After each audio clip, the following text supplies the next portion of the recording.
Simula nang makarating si Hiroto sa dorm. Sa pagdating, sinalubong si Hiroto ng kanyang live-in assistant na si Shirayuki Hameji, isang estudyante ng Oka Academy ng District 3. Nagulat at kinakabahan si Hiroto sa pormalidad at mabuting pakikitungo at hinihimok si Shirayuki na magpahinga at magpahinga.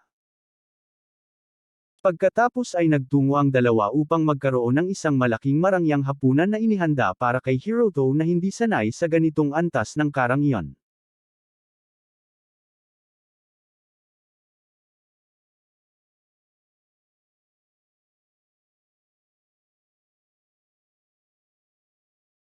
Pinipilit ni Hiroto na kumain din si Shirayuki kasama niya.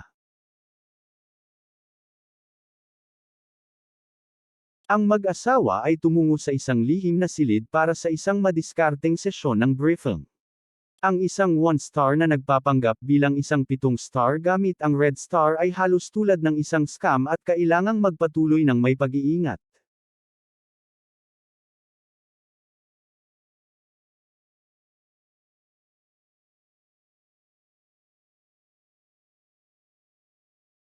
Sinabi ni Shirayuki kay Hiroto ang tungkol sa mga rehiyon at ranggo ng akademya ng isla. Sa totoo lang, 1-star lang din si Hiroto at magagamit lang niya ang level 1 attacks. Dahil sa mga disbentaha, ito ay para sa pinakamahusay na interes ng kumpanya na si Hiroto ay nagpapanatili ng 7-star na katayuan at gagawin ang anumang haba upang i-back up siya. Ipinakilala si Hiroto sa 5 miyembro na tutulong sa kanya sa pagkapanalo sa mga laro. Ang kagaya ay ang tech support na maaaring gumamit ng hakang bilang paraan upang manalo sa isang laro. Nang maglaon sa araw na iyon, nakakuha ng madaling panalo si Hiroto gamit ang mga kasanayan sa pag-hack ni Kagaya.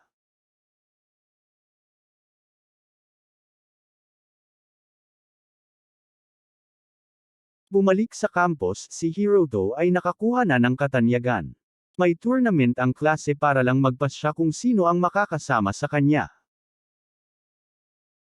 Naantala ang paglilibot na ito nang makatanggap si Hiroto ng isa pang paborebleng kahilingan sa laro.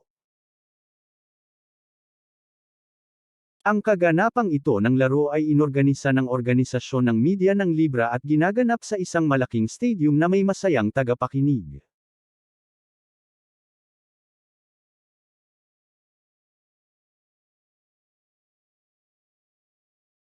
Ang challenger para sa larong ito ay si Yurasaka Haru Senpei, isang rank 3-star. Hinahamon ni Yurasaka si Hiroto sa isang 100 metro race. Para sa karera, inilabas ni Yurasaka ang kanyang motorbike.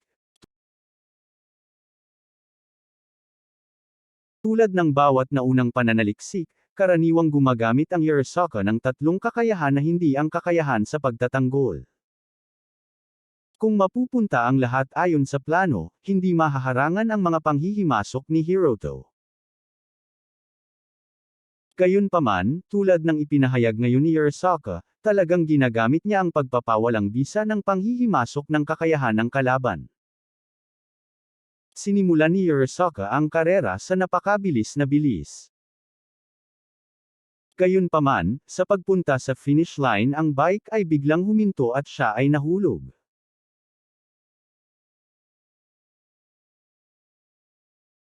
Bago ang laban, pinili ni Shirayuki ang completely disabled bilang isa sa kanyang mga kakayahan. Ang kakayahang ito ay pansamantalang hindi pinapagana ang lahat ng mga kakayahan sa pagtatanggol ng kalaban. Ang susunod na kakayahan na ginamit ay force stop. At sa wakas ang pinakamahalaga, ang pag-hack ni Kagaya para tumigil ang bike. Ito ang nagbitbit kay Hiroto ng isa pang tagumpay. Pagkatapos ng laban, si Rina ay nag-aatubili na lumapit kay Hiroto para hindi niya makitang napahiya siya.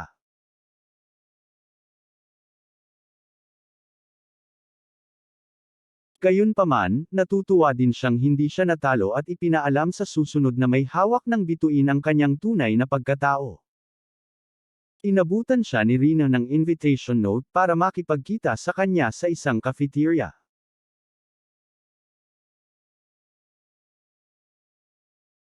Nagkita ang dalawa ng palihim sa isang kafe at nag-uusap tungkol sa kung ano ang nangyayari. Sinimulan ni Rina Akabain na sabihin sa kanya kung paano naging ganito ang mga bagay. Ang mga anak ng pamilya Sainji ay hindi kailanman umalis ng bahay hanggang sa mga high school, kaya mayroon silang mga kasama sa halip at si Rina ay isa sa kanila.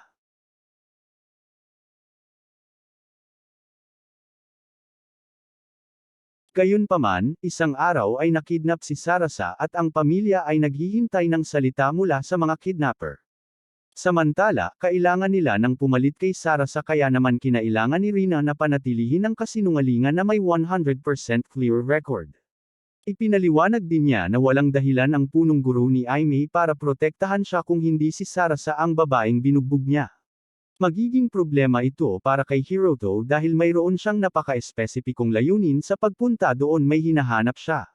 Sa partikular, isang childhood friend na ilang taon na niya nang hindi nakita at pinaniniwalaang nasa islang ito. Hindi niya kayang gumawa ng anumang bagay na magpapalayas sa kanya sa isla. Ang dalawa ay bumubuo ng isang alyansa at nagpapalitan ng ID upang manatiling nakikipag-ugnayan.